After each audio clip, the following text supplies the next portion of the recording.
grâce. Le Seigneur est avec vous. Vous êtes bénie entre toutes les femmes, et Jésus, votre enfant, est béni. Olá, meus queridos irmãos, nós estamos aqui hoje para iniciar nossa aula de hoje.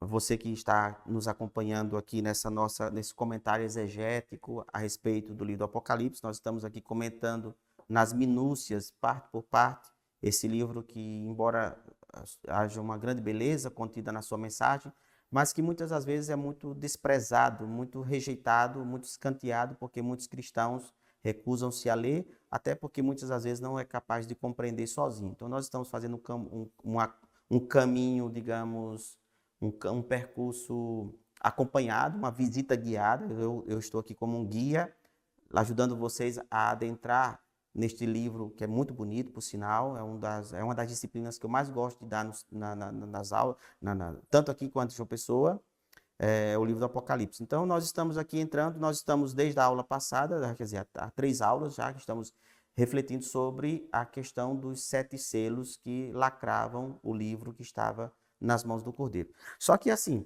nós vimos na aula passada o rompimento do 6º selo.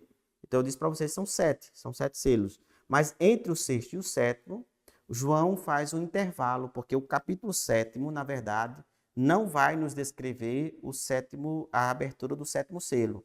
Mas ao contrário, ele como que suaviza um pouco, porque o 7º selo, na verdade, ele é bastante dramático, e isso nós iremos ver apenas nas aulas subsequentes. Perdão. Então vamos agora vamos tentar compreender um pouco agora o capítulo 7. Depois disso vi 4 anjos postados nos 4 cantos da terra, né? Significando os pontos cardeais, né? Cada anjo, ou seja, 4 anjos nos 4 pontos da terra.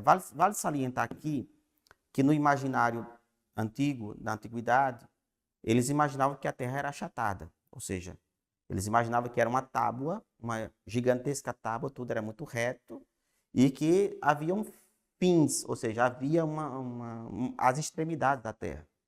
E haviam certamente eles imaginavam 4 lados, quadrado, né? Uma terra quadrada, com 4 lados.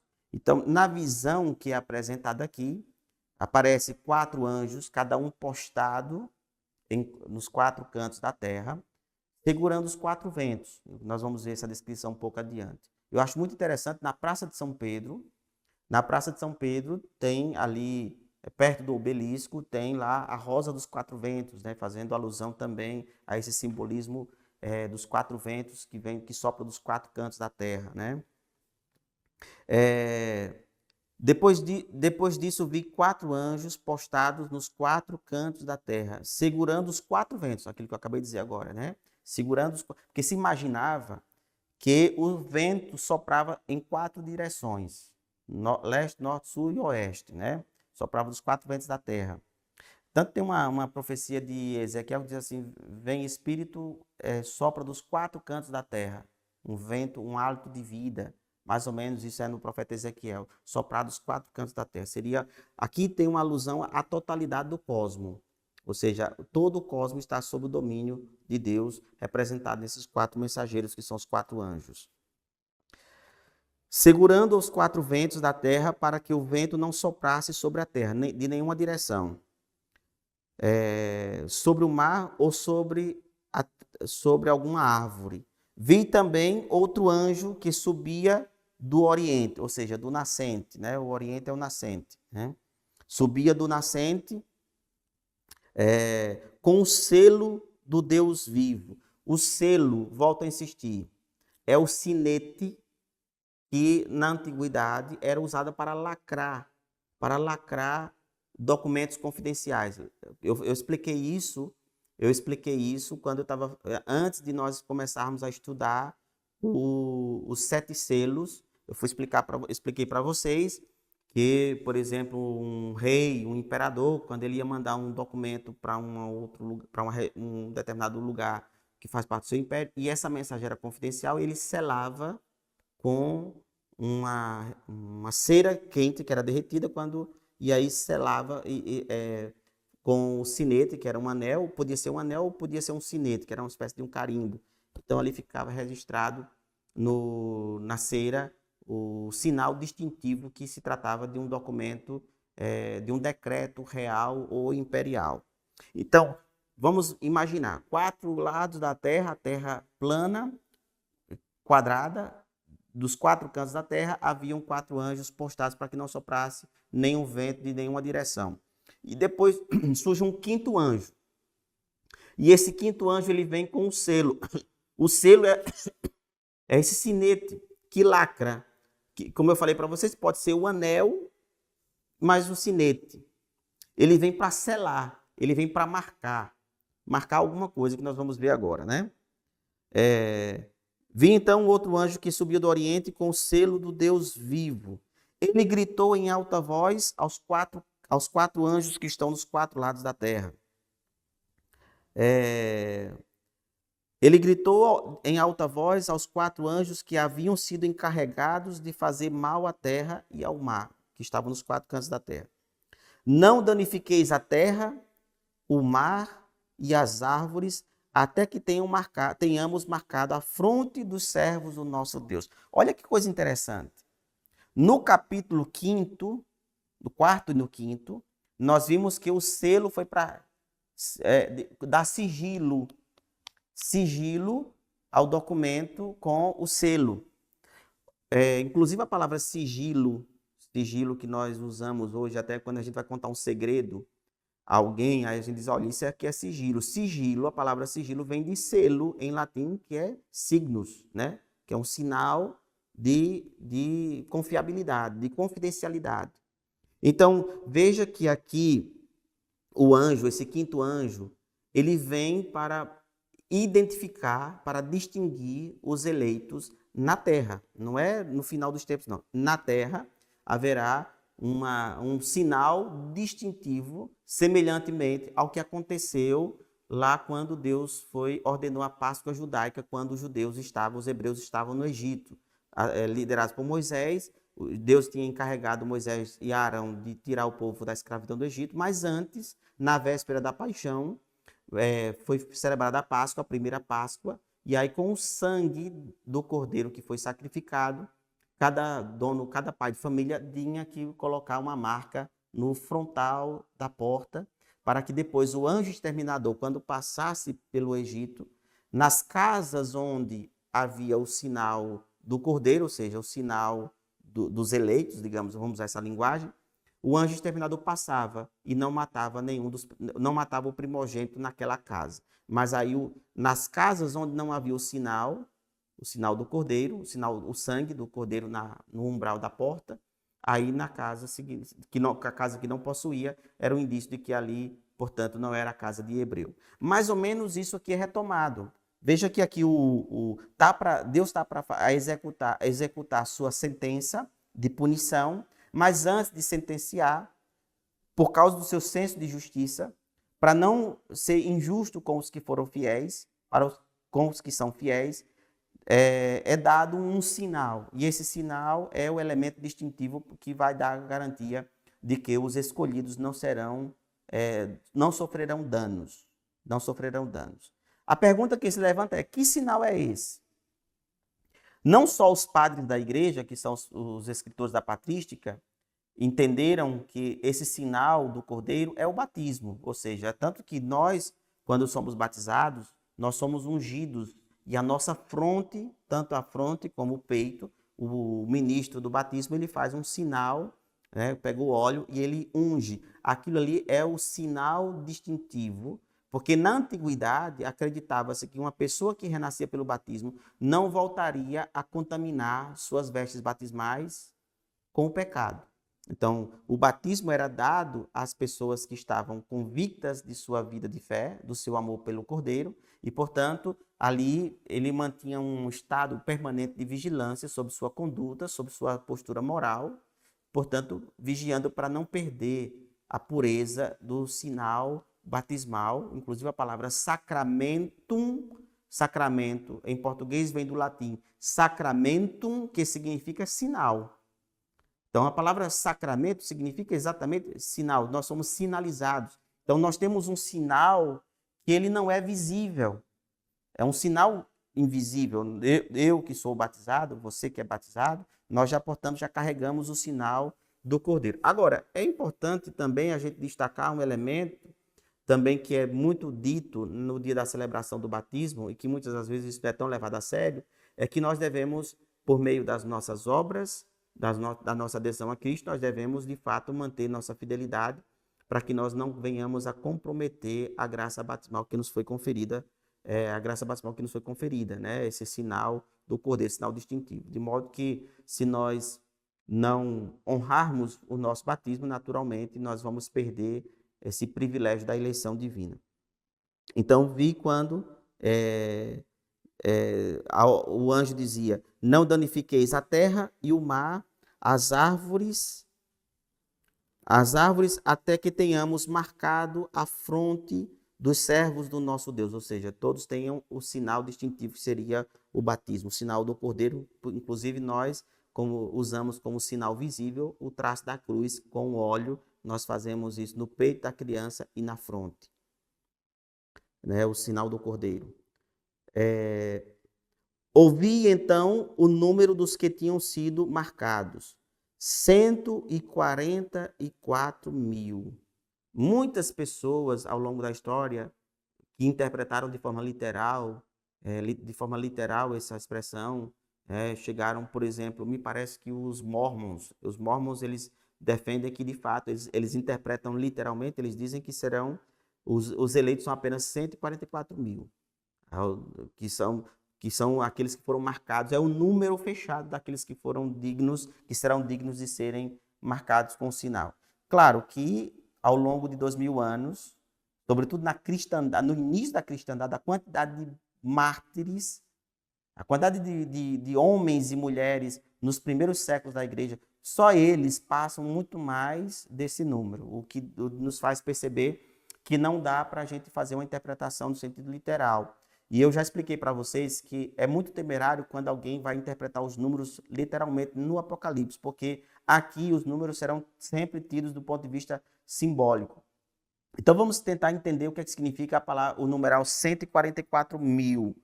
Então 144 é o resultado da multiplicação de 12 vezes 12. 144 nunca apareceu no Antigo Testamento nem no Novo Testamento como símbolo forte, mas o numeral 12 nós conhecemos já, nós estamos familiarizados com ele, dos 12 patriarcas, depois Jesus escolheu os 12 apóstolos. Então, na verdade, 144.000 é o resultado da multiplicação de 12 vezes 12, representando a totalidade do povo de Deus. Seria a totalidade dos judeus que se salvaram e a totalidade dos pagãos que se tornaram cristãos que se salvaram. 12 vezes 12 dá 144, multiplicado por 1.000. Então, esse aqui é o resultado. Não tem nada de assombro, é simbólico, volto a insistir, os números aqui em Apocalipse serão sempre levados, não serão levados do ponto de vista literal, mas sempre do ponto de vista simbólico, que de fato é aquilo que, de maneira sensata, os estudiosos sempre têm abordado, a maneira como eles têm sempre abordado. E logo em seguida, o texto vai apresentar uma descrição minuciosa das tribos de Israel, né? Vejam só,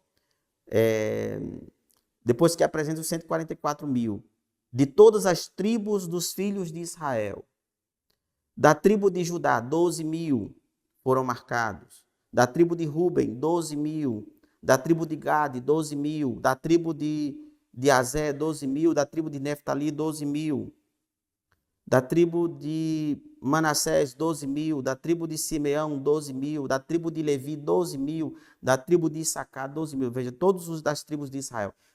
Veja o problema se você interpretar do ponto de vista literal. Veja que aqui ele dá 144.000 como resultado e ele vai classificar, ele vai assim apresentar um relatório classificando de onde são essas pessoas, né, que seriam salvos, seriam marcados. Todos eles das tribos de Israel. Ou seja, no reino de Cristo não terá nenhum cristão de outras nações. Então, por exemplo, só para contestar a abordagem dos Mormons, né, que eles interpretam que são no sentido literal, que os Mormons nasceram nos Estados Unidos.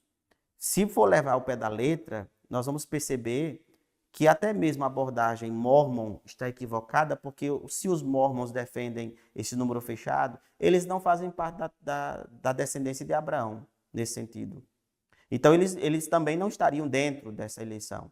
Então, claro que Jesus, quando ressuscitou, deu uma ordem aos seus discípulos, disse: ide por todo mundo pregar o evangelho a toda a criatura, dando a entender que a salvação ela era aberta para todas as nações de toda a terra. Por isso tem um salmo: as nações de toda a terra hão de adorar-vos, ó Senhor.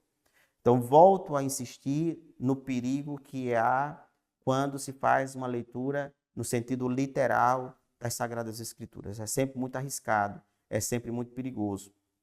Então, nós vamos aqui compreender como, de fato, o bom senso e a estrutura acadêmica, né, todos os grandes pesquisadores, os grandes biblistas renomados, mundo afora, todos eles fazem essa abordagem no sentido de interpretação simbólica de toda essa, toda a presença numérica que vai aqui surgindo dentro do relato, né? Prosseguindo no nosso exame, na nossa investigação, no nosso comentário exegético, no versículo 9, o texto diz o seguinte: depois disso, eis que vi uma grande multidão que ninguém podia contar. Aqui está, de fato, a confirmação daquilo que eu vinha dizendo aqui, que nós não podemos absolutamente nos fixarmos, nos prendermos à questão numérica dos 144 mil. Eu disse para vocês agora há pouco que 144 mil é o resultado da multiplicação de 12 vezes 12 vezes 1.000. Então dá 144 mil, representando 12 vezes 12, seria a totalidade do povo judeu, mais a totalidade do povo pagão, da gentilidade, ou seja, nós que não somos judeus, né? Agora ele diz assim: vi depois disso uma grande multidão que ninguém podia contar, de todas as nações, tribos, povos e línguas.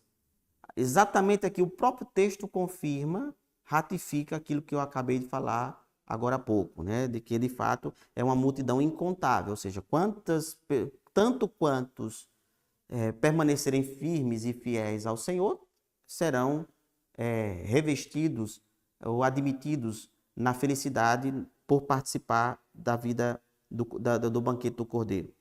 Estavam de pé diante do trono, diante do Cordeiro. Essa multidão incontável estava de pé, e a posição aqui, estar de pé, é uma postura de vitória, viu? Porque nos jogos romanos de gladiadores, quando a batalha terminava, sempre terminava com a morte do oponente. Alguém tinha que morrer dos dois lutadores.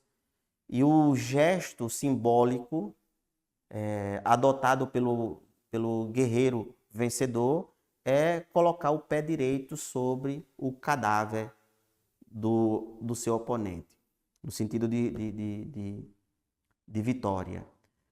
Depois, estar de pé é símbolo da ressurreição, porque em grego, o Evangelho, o Novo Testamento foi escrito em grego.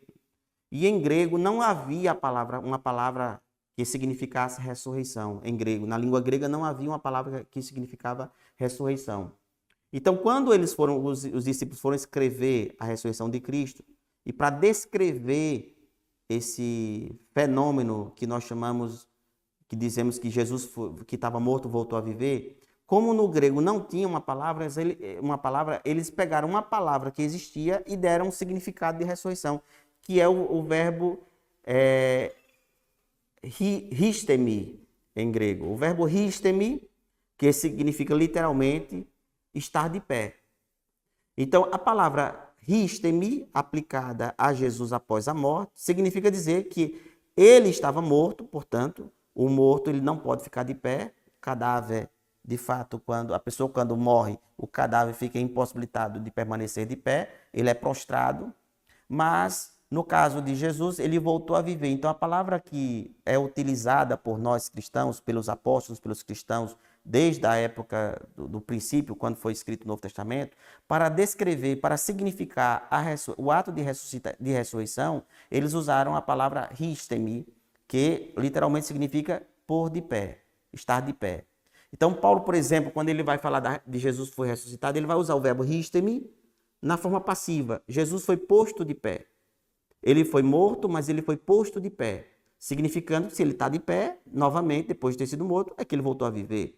Então, aqui, essa multidão incontável de todas as nações, de todas as raças, povos e línguas, eles estão com vestes brancas e estão de pé, significando que eles não foram vencidos. Eles venceram e eles são triunfantes. Eles estão de pé, a postura do triunfo, de pessoas que estão triunfando e que triunfaram frente aos conflitos, às perseguições, triunfaram diante da oposição à fé cristã, de oposição à doutrina do Cordeiro e assim sucessivamente.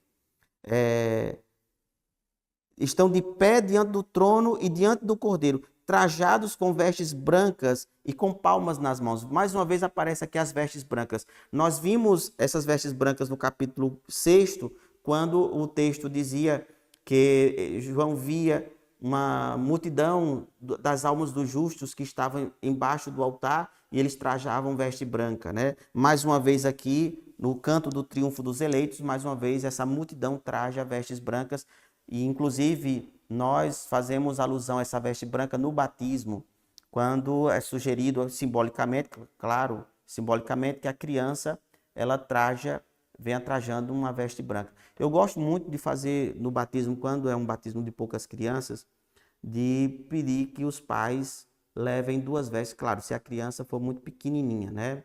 Se for uma criança já maiorzinha, não dá para fazer isso. Levar 2 roupas. Ela vai trajando uma roupa comum e quando vai para a pia batismal, aí despe a criança, deixa só com fralda, com a roupa de baixo, e aí faz o banho batismal. Depois, aí vai revestir com a veste branca, significando agora a novidade de vida, a pureza da veste batismal, que na verdade é o símbolo da veste interior. Na verdade, a pessoa que foi batizada, essa pessoa internamente, ela resplandece como uma veste branca, tão branca como a neve, né? Eu fiz o batismo no ano passado do esposo da minha sobrinha. Ele não era cristão, não tinha sido batizado. E nesse dia eu fiz o batismo dele e do meu sobrinho, que é filho dele, né? E aí eu disse para ele que naquele dia ele estava iniciando a vida do zero. Todos os pecados que ele tinha cometido antes do batismo, todos eles estavam perdoados e o coração dele era puro, branco como a neve. E de fato o batismo tem essa propriedade, né, da veste branca. Também é o símbolo da vitória, né? Aqueles que foram batizados, foram assinalados com o sinal do Cordeiro e que, portanto, venceram. E na mão eles traziam a palma. A palma é o símbolo da vitória. O símbolo da vitória. Então, inclusive, fala-se da palma do martírio.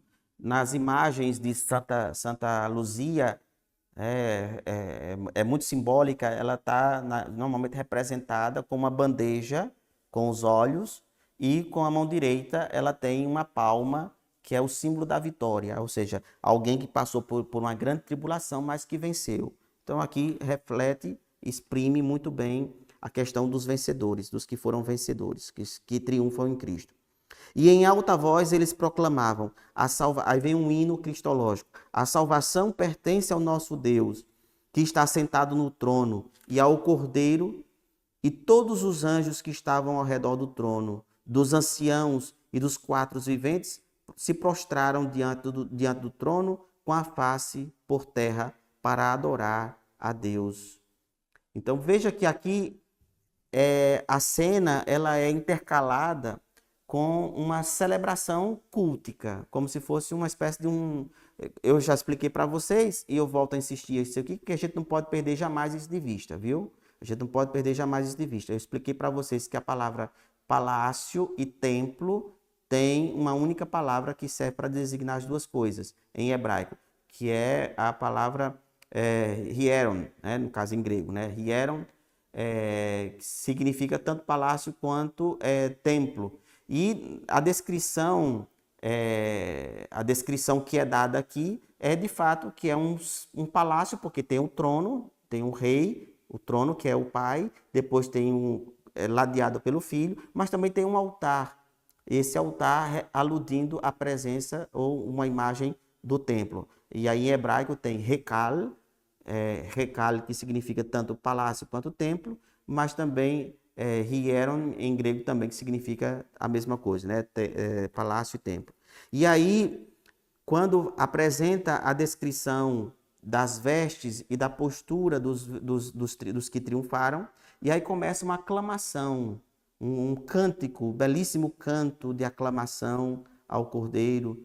Amém. O louvor, a glória, a sabedoria, a ação de graças, a honra, o poder, a força, pertencem ao poder de Deus, ao nosso Deus pelos séculos dos séculos. Amém.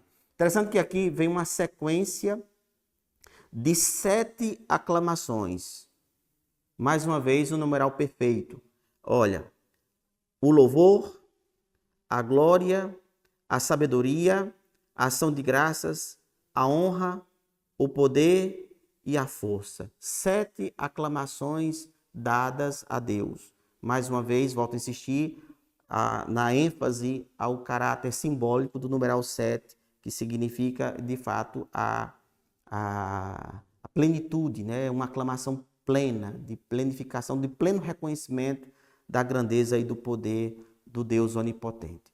Então, diante dessa realidade, diante desta descrição que a primeira parte do capítulo 7 nos apresenta, veja que, contrastando com as catástrofes que foram apresentadas anteriormente pela abertura dos sete selos, sobretudo dos 5 primeiros, né? Agora nós vemos que o alento da fé dos cristãos é a certeza do triunfo, é a convicção e a certeza da vitória. Então, o que motiva, o que alenta, o que conforta o cristão é, de fato, a certeza e a convicção na realidade última. Eu volto aqui a ser enfático, a enfatizar esse aspecto, que é um elemento central na nossa vida, porque a igreja, ela vive no mundo e o mundo é hostil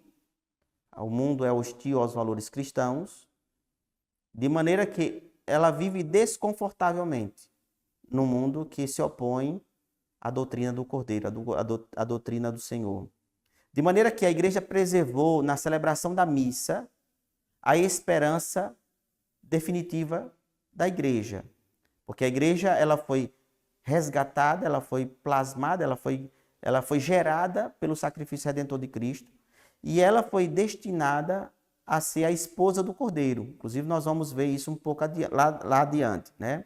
A igreja, ela, assim como Deus fez ressurgir do lado de Adão, do lado da costela de Adão, plasmou a sua mulher, do lado de Cristo, Deus fez plasmar também a sua esposa para o Cordeiro, que é a igreja, simbolizada na ferida do lado de Cristo. Quando o centurião abre o lado de Cristo e sai sangue e água do lado de Cristo, que representam os 2 sacramentos que dão vida à igreja. O sangue, a Eucaristia, e a água, o batismo. Ali surge a igreja. A igreja nasce do lado de Cristo. Mas a igreja que nasceu do sacrifício do Cordeiro, ela está destinada à vitória no final.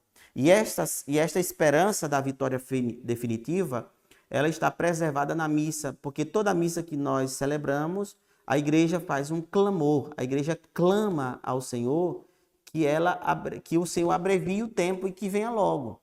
Por exemplo, quando o padre diz, logo após a consagração da missa, o padre diz, eis o Cordeiro de Deus. A Assembleia responde, anunciamos, Senhor, a vossa morte, proclamamos a vossa ressurreição, vem, Senhor Jesus. Olha a expressão, Maranatá, em hebraico, que significa Maranatá, ou seja, vem, Senhor.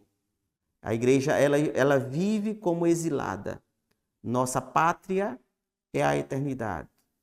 Nosso lugar definitivo é o reino do Cordeiro. E Padre Zezinho, de maneira muito poética, ele fez uma canção antiga, quando ele dizia, águia pequena que nasceu para as alturas com ânsia de voar. A águia, de fato, ela é uma ave de voos altos, que voa alto, e, de fato, expressa muito essa realidade essencial da vida da igreja. Então, aqui nesse capítulo 7, após, só recapitulando, após a abertura dos selos, dos 6 primeiros selos, a igreja, ela aqui renova a sua esperança do triunfo. Por quê? Diante das tribulações advindas ao mundo, em que veio para, de fato, sentenciar os infiéis, aqueles que não aceitaram a doutrina do Cordeiro, mas diante da mão de Deus, da justa sentença, justo juízo divino, o cristão não se abate, exatamente porque nosso olhar está voltado, está direcionado exatamente para o nosso triunfo. Nós vamos, portanto, aqui encerrar nossa aula de hoje, porque nós iremos concluir na próxima aula, nós iremos concluir o capítulo 7, capítulo 7º, e para que em seguida nós façamos o nosso estudo sobre a nossa análise exegética do capítulo 8º, que é a abertura do 7º selo.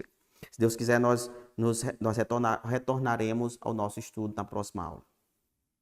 Sainte Marie, Mère de Dieu, priez pour nous, pauvres pécheurs, maintenant et à l'heure de notre mort.